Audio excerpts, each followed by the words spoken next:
So hello people, welcome back to the new video lecture of Alpha Physics. हम पढ़ रहे हैं class 11th का यूनिट्स एंड मेजरमेंट। ये है लेक्चर नंबर 3 और इस लेक्चर में हम बात करने वाले हैं डायमेंशन के बारे में। डायमेंशन क्या होता है, डायमेंशन को कैसे निकाला जाता है। अगर आपको ये चीज़ नहीं पता तो ये लेक्चर आपके लिए है। इस वीडियो को अच्छी तरह से पूरा देखो तो मैं आपको गारंटी देता हूँ कि आपको डायमेंशन बहुत ईजीली समझ में आ जाएगा। So why wait, let's start.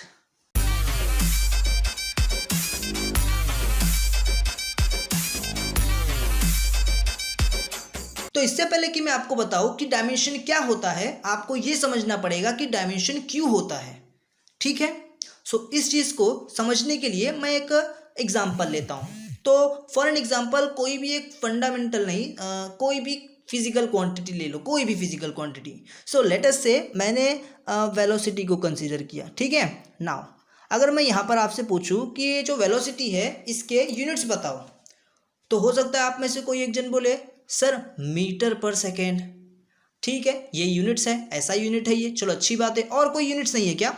Yes, और भी यूनिट्स है, जिसे मैं बोल सकता हूँ किलोमीटर पर आवर। बहुत बढ़िया, ये भी एक यूनिट है। क्या और भी यूनिट्स नहीं है? यस, और भी यूनिट्स है। One can say miles per hour, ये भी बोल सकते हो सकता है कोई बोल दे फीट पर सेकेंड। यस, फीट भी तो लेंथ होता ना, है ना। फीट पर सेकेंड ये भी बोल सकते हो। चलो ठीक है, अच्छी बात है, एक्सेप्ट किया। और भी है सर, बहुत से हैं। समझ में आ रहा है? मतलब वेलोसिटी के बहुत सारी यूनिट्स हैं। कोई भी फिजिकल क्वांटिटी क्या सिर्फ एक यूनिट नहीं होता, उसके बहुत सारे यूनिट्स होते हैं। हर जगह पे अलग अलग यूनिट से आप क्या कर सकते हो, इसे मेजर कर सकते हो। बट ये यूनिट्स बहुत सारे होने की वजह से ना कन्फ्यूजन भी क्रिएट हो जाती है। जैसे अगर किसी को मीटर पर सेकेंड समझ में आता है तो हो सकता है कि उसे माइल्स पर आवर ना समझ में आए, फीट पर सेकेंड ना समझ में आए। और हो सकता है किसी को सिर्फ माइल्स पर आवर और फीट पर सेकेंड समझ में आता है, मीटर पर सेकेंड उसके पल्ले नहीं पड़ता, उसे नहीं समझ में आता, हो सकता है। मतलब यहाँ पर ये वेलोसिटी का जो यूनिट है, वेलोसिटी ध्यान से समझना, वेलोसिटी का जो यूनिट है वो अच्छी तरह से समझ नहीं पाते। ठीक है, कन्फ्यूजन हो सकता है। तो ये कन्फ्यूजन को दूर करने के लिए साइंटिस्ट लोगों ने क्या सोचा कि क्यों ना हम कुछ एक ऐसी चीज़ निकालें जो क्या करे, ये जो यूनिट्स है ना, ये जो इतनी सारी यूनिट्स है 1 2 3 4 और भी बहुत सारी होंगी, जो यूनिट्स है इन यूनिट्स को एक्सप्रेस कर दे, इन यूनिट्स को अच्छे से समझा दे। एक ही चीज़, वो एक ही चीज़ होगी जिससे सारे यूनिट्स क्या हो जाए, एक्सप्रेस हो जाए, सारी यूनिट्स क्या हो जाए, डिस्क्राइब हो जाए। साइंटिस्ट लोगों ने ऐसा सोचा और ये सोचकर उन्होंने क्या निकाला, उन लोगों ने निकाला डायमेंशन। आपको समझ में आया होगा कि डायमेंशन एक्चुअल में क्या रोल प्ले करता है। डायमेंशन ये बताता है कि कोई भी फिजिकल क्वांटिटी की जो यूनिट्स है उसे एक्सप्रेस कैसे किया जाए। मतलब बहुत सारी यूनिट्स होंगे बट एक्सप्रेस करने का तरीका सिर्फ एक होगा। समझ में आ रहा है? मतलब एक फिजिकल क्वांटिटी के बहुत सारे यूनिट्स होंगे बट उन सारे यूनिट्स को एक्सप्रेस करेंगे हम सिर्फ एक ही तरीके से, दैट इज डायमेंशन। तो आइए समझते हैं डायमेंशन क्या होता है। तो डायमेंशन को समझने के लिए आपको फंडामेंटल क्वांटिटीज़ की थोड़ी नॉलेज होनी चाहिए। लास्ट लेक्चर में हमने उसको भी डिस्कस किया था, आपको पता होगा शायद, है ना। नहीं पता तो एक बार आप वो वीडियो को देख लो, फिर आप यहाँ से देखोगे तो आपको बेस्ट वे में समझेगा। फिलहाल मैं आपको बता दूं कि हमारे पास 7 फंडामेंटल क्वांटिटीज़ हैं, जिसमें सबसे पहला होता है लेंथ, जिसको आप एल से भी डिनोट कर सकते हो, है ना। दूसरा होता है मास, जिसको आप कैपिटल एम से भी डिनोट कर सकते हो। तीसरा होता है टाइम, जिसको आप कैपिटल टी से भी डिनोट कर सकते हो। उसके बाद होता है टेम्परेचर, जिसको आप थीटा से भी डिनोट कर सकते हो, कहीं कहीं पे के भी होता है। ठीक है, और करंट, क्या हो सकता है, करंट, जिसे आई से डिनोट करते हो, कहीं कहीं पे ए से भी किया जाता है। ठीक है, और फिर होता है अमाउंट ऑफ सब्सटेंस,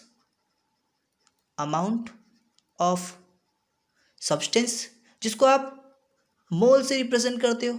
और होता है इंटेंसिटी ऑफ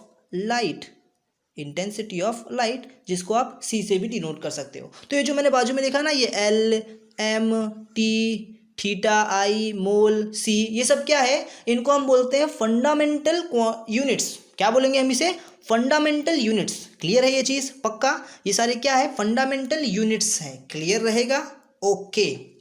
नाउ यहाँ पर ना ज़्यादातर हम इन्हीं तीनों का यूज़ करेंगे, ठीक है, LMT इन्हीं का यूज़ करेंगे। आप ये सारी चीज़ों को रेयरली देखोगे, बट पता होना चाहिए इसलिए मैंने यहाँ पर बताया है, ठीक है। सो ये LMT बहुत इंपॉर्टेंट है, इसे आप ध्यान में रखना, ठीक है। अब ये है फंडामेंटल यूनिट्स। क्या है ये? Fundamental units. अब ज़रा ध्यान से इसका डेफिनेशन पढ़ते हैं एक बार, ठीक है।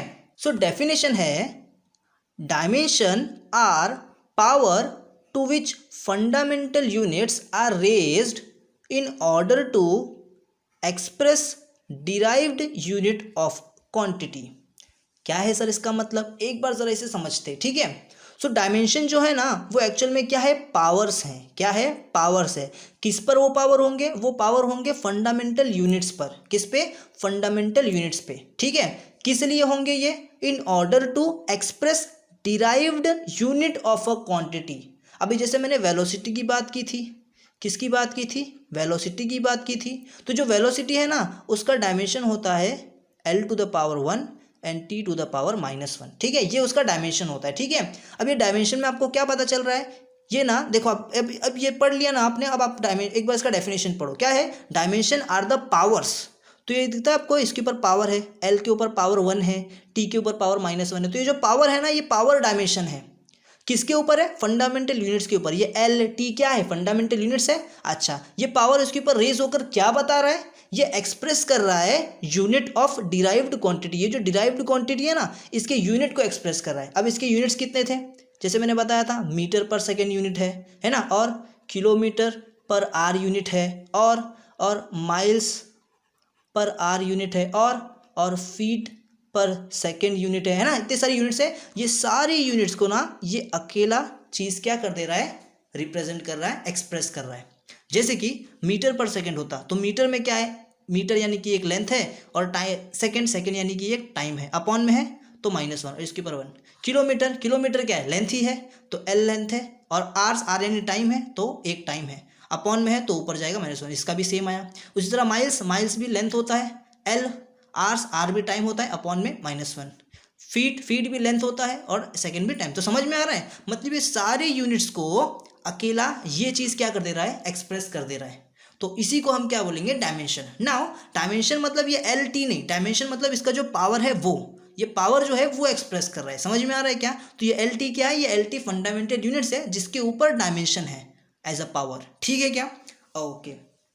सो आपको शायद समझ में आ गया होगा कि डायमेंशन क्या होता है, ठीक है। डायमेंशन किसे कहते हैं? ये जो पावर है इसके ऊपर उसे कहते हैं। Now the biggest question over here is कि ये डायमेंशन सर आपने निकाला कैसे? आपको कैसे पता चल गया कि वेलोसिटी का डायमेंशन L⁻1 एंड T⁻−1 होता है? तो अब हम समझते हैं कि ये डायमेंशन को कैसे फाइंड किया जाए। ईजिएस्ट वे क्या है डायमेंशन को फाइंड करने का? तो आओ जरा वो सीखते हैं। तो डायमेंशन अगर आपको फाइंड करना है, क्या फाइंड करना है आपको? अगर डायमेंशन फाइंड करना है तो दो तरीके आपके पास। सबसे पहला आप फॉर्मूले के थ्रू फाइंड कर लो, या तो आप यूनिट के थ्रू क्या कर लो? फाइंड कर लो। देखो सिंपल है, दो तरीका है। एक तो फॉर्मूले के थ्रू फाइंड कर लो, या तो यूनिट की तरफ आओ। यूनिट की तरह आप क्या कर सकते हो? यूनिट से क्या कर सकते हो? आप फाइंड कर सकते हो। फॉर्मूले से फाइंड करो या यूनिट से फाइंड करो। मैं आपको पर्सनली रिकमेंड करूंगा कि आप फॉर्मूले से फाइंड करो। माना कि फॉर्मूले से फाइंड करना थोड़ा सा बड़ा हो सकता है आपके लिए, थोड़ा सा बड़ा प्रोसीजर हो सकता है। एक ही स्टेप बढ़ता है, इतना भी कुछ बड़ा नहीं होने वाला, एक ही स्टेप बढ़ जाएगा। बट फॉर्मूले से आप डिराइव करोगे तो आप हर किसी के लिए सेम तरीके से आप डायमेंशन निकाल सकते हो। बट यूनिट्स के लिए ऐसा नहीं होगा। शायद मेरी बात नहीं समझी होगी। चलो मैं आपको करके दिखाता हूँ। जैसे कि मैं वेलोसिटी की बात करूँ, वेलोसिटी की बात कर लेता हूँ पहले। तो वेलोसिटी का डायमेंशन फाइंड करना है, दो तरीका है, फॉर्मूले से या तो यूनिट्स में, है ना। तो मैं पहले फॉर्मूले से बताता हूँ आपको। तो वेलोसिटी का फॉर्मूला क्या है? वेलोसिटी का फॉर्मूला है डिस्प्लेसमेंट अपॉन में टाइम, है ना, करेक्ट। नाउ डिस्प्लेसमेंट क्या होता है? डिस्प्लेसमेंट यानी कि एक तरह से लेंथ ही है ना। सो लेंथ अपॉन में टाइम। अच्छा से लिख देता हूँ इसको। लेंथ यानी कि L और टाइम यानी कि T। इसके ऊपर भी 1, इसके ऊपर भी 1, नीचे आ जाएगा तो L1 T⁻⁻1। सो ये आ गया आपका वेलोसिटी का डायमेंशन। क्या है वेलोसिटी का डायमेंशन? ऐसे लिखते हैं आप, जो भी क्वांटिटी हो उसको आप क्या कर दो? स्क्वायर ब्रैकेट में डाल दो, और यहाँ पे L⁻1 और t टू द पावर -1। ये आपने क्या कर दिया, ये आपने लिख दिया डायमेंशनल इक्वेशन। ये आपको क्या बोलोगे आप इसको, डायमेंशनल इक्वेशन। और ये है आपका, ये पूरा है आपका डायमेंशनल फॉर्मूला, ठीक है। नाउ अब यहाँ पर एक चीज़ समझो आप, ये मैंने कैसे निकाला, फॉर्मूले का यूज़ करके। अब यूनिट का यूज़ कर दो ना तो ये फटाक से आ सकता है। जैसे कि अगर आपको पता हो वेलोसिटी का यूनिट क्या होता है, सर बहुत सारे यूनिट है, अरे कोई भी एक यूनिट ले लेना बच्चा, एक यूनिट कोई भी ले लो, मीटर पर सेकंड ले लो, ठीक है, यूनिट बहुत सही है ना, हमको समझ में आता है यही, तो मीटर पर सेकंड है। नाउ मीटर पर सेकंड, मीटर क्या है, लेंथ है, मीटर यानी कि लेंथ, अपॉन में सेकंड यानी कि टाइम, ऊपर लेके जाओ L1 t-1, हो गया, एकदम इजीली आ गया, समझ में आया कि नहीं। सो वेलोसिटी का इजीली मैंने क्या कर लिया, डायमेंशनल फॉर्मूला फाइंड कर लिया, ये डायमेंशनल फॉर्मूला आ गया इसका, ठीक है, तुरंत एकदम फटाफट। कैसे, यूनिट से, तो यूनिट से भी आप निकाल सकते हो, आप फॉर्मूले के थ्रू भी निकाल सकते हो। आप सोचते हो कि सर यूनिट से इतना इजीली है, हम तो यूनिट से ही निकालेंगे, निकालो ना, कौन मना किया, एकदम करेक्ट है, बहुत सही है, यूनिट से ही निकालो। बट कभी कभी ना यूनिट से निकालना थोड़ा सा तकलीफ दे हो सकता है आपके लिए, थोड़ा ज़्यादा शुद्ध हिंदी हो गया, थोड़ा सा आपको तकलीफ दे सकता है। कैसे, चलो जैसे बताता हूँ। जैसे कि फॉर एग्जांपल मैं आपको बोलूँ कि आप फोर्स का निकाल के बताओ, किसका, फोर्स का, तो ये मैं मिटा देता हूँ, फोर्स का निकाल के बताओ। सो फोर्स फॉर्मूले के थ्रू नहीं, पहले यूनिट्स के थ्रू बताता हूँ। तो फोर्स का यूनिट क्या है, न्यूटन।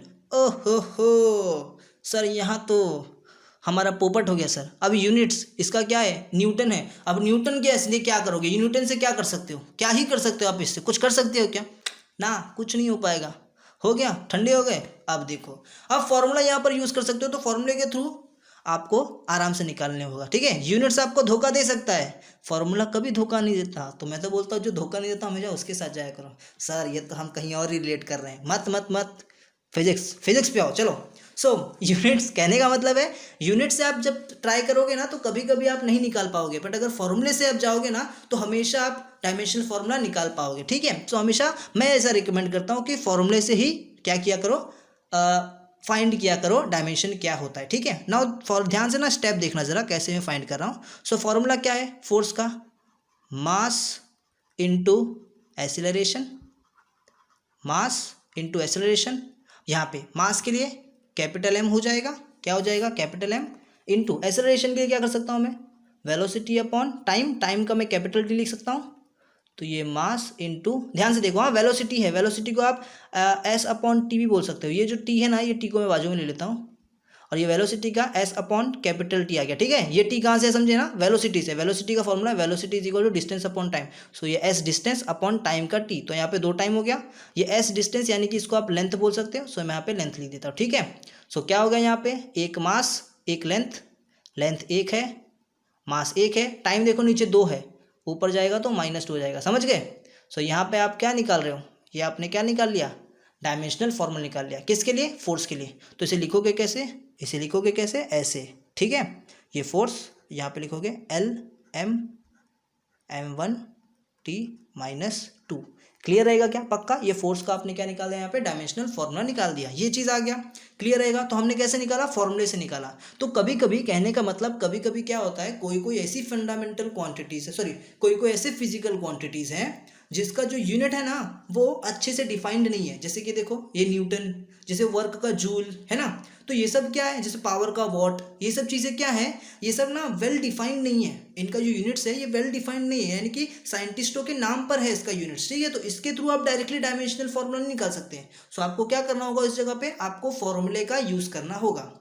सो मैं आपको ऐसा बोलता हूँ कि नॉर्मली जो आप डायरेक्टली निकाल सकते हो यूनिट्स के थ्रू, जैसे वेलोसिटी डायरेक्टली आपका यूनिट से आ जाएगा, है ना, एरिया डायरेक्टली यूनिट से आ जाएगा, और एक्सेलरेशन डायरेक्टली यूनिट से आ जाएगा, तो उनको आप यूनिट से डायरेक्टली निकालो।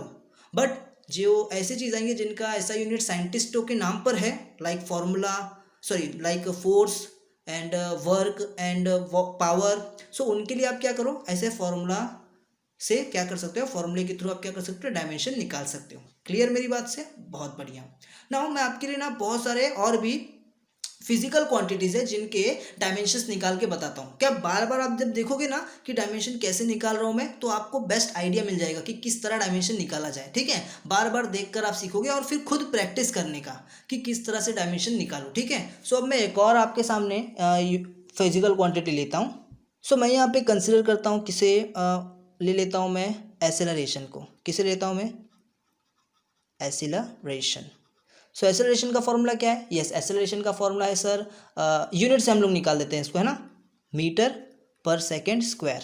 नाउ मीटर क्या होता है? मीटर यानी कि लेंथ अपॉन सेकेंड स्क्वायर यानी कि टाइम का स्क्वायर, तो ये एल के ऊपर 1 होगा, तो ये क्या हो जाएगा L1 और t -2। सो एक्सेलरेशन को आप स्मॉल ए से डिनोट करते हो, सॉरी। सो एक्सेलरेशन का यहाँ पर डायमेंशन क्या आया है? L1 t -2। क्लियर हो गया आपको? समझ में आ गया? ये मैंने डायरेक्टली यूनिट से निकाला, ठीक है। अब एक और कोई एक फॉर्मूला ले लेते हैं, एक और कोई भी फिजिकल क्वांटिटी ले लेते हैं। लाइक मैं यहाँ पे कंसिडर कर लेता हूँ किसे, क्या लूँ, चलो मैं यहाँ पे ना वर्क ले लेता हूँ, वर्क। ओहो सर, वर्क, ठीक है, चलो वर्क का निकाल लेते हैं। सो वर्क क्या होता है सर? वर्क का यूनिट की अगर बात करूँ तो जूल होता है ना, जूल से नहीं हो पाएगा। चलो ठीक है, फॉर्मूले के थ्रू निकालता हूँ मैं। तो वर्क का फॉर्मूला बोलो। वर्क का फॉर्मूला होता है फोर्स इनटू डिस्प्लेसमेंट। ना व्हाट इज फोर्स? फोर्स का या तो आप डायरेक्टली यहाँ पे क्या लिख दो, डायमेंशन लिख दो, या तो आप क्या करो, फोर्स का वही निकाल लो, मास इनटू एक्सेलरेशन होता है इनटू ये आपका डिस्प्लेसमेंट, ठीक है। तो ये मास है यानी कैपिटल M, एक्सेलरेशन है तो क्या होगा, वेलोसिटी अपॉन टाइम होगा, है ना, इनटू डिस्प्लेसमेंट है, डिस्प्लेसमेंट डायरेक्टली लेंथ आप बोल सकते हो उसको, है ना, और ये टी को आप डायरेक्टली कैपिटल T बोल सकते हो। तो यहाँ पे मास अपॉन में कैपिटल T इंटू ये वाला लेंथ इंटू ये वेलोसिटी को, ये जो वेलोसिटी बचा है इसको आप क्या लिख सकते हो, डिस्टेंस अपॉन टाइम यानी कि लेंथ अपॉन टाइम, ठीक है। सो आप देख सकते हो यहाँ पे आपका लेंथ कितना है, दो लेंथ, मास कितना है, 1 मास, और नीचे 2 टाइम है तो ऊपर जाके -2 हो जाएगा। सो ये आपका क्या आ गया, डायमेंशनल फार्मूला। सो वर्क के लिए आपका डायमेंशनल फार्मूला है L2 M1 और T -2। याद रखना ये जो पावर है इसको डायमेंशन बोलोगे, और ये पूरा आपका है डायमेंशनल फार्मूला। सो क्लियर हो गया आपको कैसे मैंने वर्क का डायमेंशनल फार्मूला निकाला, ठीक है। अब इस तरह से मैं और भी फिजिकल क्वांटिटी के बारे में बात करता हूँ, जैसे कि मैं यहाँ पे एक काम करता हूँ, जी की बात करता हूँ। याद करो जी क्या है, सर जी तो कहीं देखा है सर, पार्ले जी नहीं, जी मतलब जीनियस क्या निकल रहा है मुँह से मेरे। जी का मतलब याद करो, ग्रेविटेशन फॉर चैप्टर में आपने शायद पढ़ा था क्लास 10th में, क्या बोलते हैं इसे, यूनिवर्सल ग्रेविटेशन कांस्टेंट, याद आया होगा, है ना, यूनिवर्सल ग्रेविटेशन कांस्टेंट। सो इसके थ्रू भी आप क्या कर सकते हो, इसका भी आप क्या कर सकते हो, डायमेंशन निकाल सकते हो, ठीक है। सो इसका यूनिट याद है सर, बहुत बड़ा यूनिट था, न्यूटन मीटर स्क्वायर पर kg स्क्वायर, याद आया? यस, इसके थ्रू आप डायरेक्टली निकाल सकते हो। सो न्यूटन आ गया, अरे रे न्यूटन से कैसे कर लोगे, तो यानी फोर्स की बात हो रही है, ठीक है। सो आप डायरेक्टली इसे निकाल सकते हो, नहीं सर निकाल सकते हैं, बस ये न्यूटन की जगह पे फोर्स लगा दो। सो न्यूटन की जगह पे आप डायरेक्टली क्या लिख दो, पता है न्यूटन का मतलब क्या होता है? न्यूटन का मतलब समझ गए होगे, L1 होगा और M1 होगा और T -2 होगा, है ना। सो ये आ गया है। अब M स्क्वायर है यानी कि मीटर का स्क्वायर, ठीक है, अपॉन में kg स्क्वायर यानी कि मास का स्क्वायर, ठीक है। सो क्या होगा देखो, ये एक से एक क्या हो जाएगा, इसका कैंसिल हो जाएगा ऊपर जाके। सो ये L1 नहीं, ये टोटल 3 हो जाएगा, देखो ना ये ऐड हो जाएगा। सो यहाँ पे L3 हो गया, है ना, और मास जो है वो अब नीचे 1 बचा है, ऊपर जाके -1 हो जाएगा, और T जो है यहाँ पे -2 हो जाएगा। सो यहाँ पे आप देख सकते हो डायमेंशन क्या आया। सो अगर मैं ये G का डायमेंशन की बात करूँ तो इसका डायमेंशन है L3 M-1 और T -2। क्लियर? सो इस तरह से मैं देखो ग्रेविटेशनल कांस्टेंट का भी यानी यूनिवर्सल कांस्टेंट का भी मैंने क्या निकाल दिया, आपके सामने डायमेंशन निकाल दिया, ठीक है। नाउ कभी कभी ना ऐसी क्वांटिटीज़ भी होती है जो डायमेंशन लेस होती है। क्या बोला मैंने, कुछ ऐसी क्वांटिटीज़ भी है जो डायमेंशन लेस है। अब डायमेंशन लेस कौन सी क्वांटिटी होगी, वही क्वांटिटी जो यूनिट लेस होगी, ठीक है। मतलब जिनके पास यूनिट नहीं है ना, उनके पास डायमेंशन भी नहीं होगा। अरे जब यूनिट ही नहीं है तो किसको आप क्या करोगे, एक्सप्रेस करोगे, सिंपल बात है ना। डायमेंशन क्या होता है, यूनिट को तो एक्सप्रेस करने की चीज़ है। अब जब यूनिट ही नहीं है तो डायमेंशन लेके अचार डालोगे, छोड़ो। जैसे कि एग्जाम्पल के तौर पर रिफ्रैक्टिव इंडेक्स के बारे में आपने पढ़ा क्लास 10th में, उसको क्या था, यूनिट था कुछ नहीं सर, वेलोसिटी अपॉन वेलोसिटी तो था, velocity in this medium upon velocity in that medium, velocity कहाँ आएगा उसका यूनिट, वो यूनिटलेस था, तो वो डायमेंशन लेस भी होगा। समझ में आ गया? तो कुछ क्वांटिटीज ऐसी भी हैं जो डायमेंशन लेस होती है। सो आई होप आपको डायमेंशन कैसे निकाला जाता है ये समझ में आ गया होगा। अभी भी कुछ अगर डाउट है आपको डायमेंशन के रिगार्डिंग तो आप क्या कर सकते हो, नीचे कमेंट कर सकते हो, हम उसका भी आपको रिप्लाई देंगे, हेल्प करेंगे आपका जितना हो सकता है। फिर भी अगर आपको कुछ और भी हेल्प की ज़रूरत है, आप मुझसे कांटेक्ट करना चाहते हैं, तो आप क्या कर सकते हैं, हमें ना इंस्टाग्राम पे फॉलो कर सकते हैं, नीचे डिस्क्रिप्शन में आपको लिंक मिल जाएगा, ठीक है। सो इंस्टाग्राम पे आप फॉलो कर सकते हैं, वहाँ पर आप कोई भी क्वेरीज हमसे पूछ सकते हैं, हम आपका पूरा हेल्प करेंगे, सपोर्ट करेंगे, जो चाहो वो बोल लो, ठीक है क्या। चलो ठीक है, सो मिलते हैं आपसे नेक्स्ट वीडियो में। नेक्स्ट वीडियो में हम लोग बात करेंगे कि ये डायमेंशन के क्या क्या यूजेस है, ठीक है। डायमेंशन के यूजेस पे हम बात करेंगे, जिसको हम लोग डायमेंशनल एनालिसिस भी कहते हैं, ठीक है। सो तब तक के लिए बाय बाय।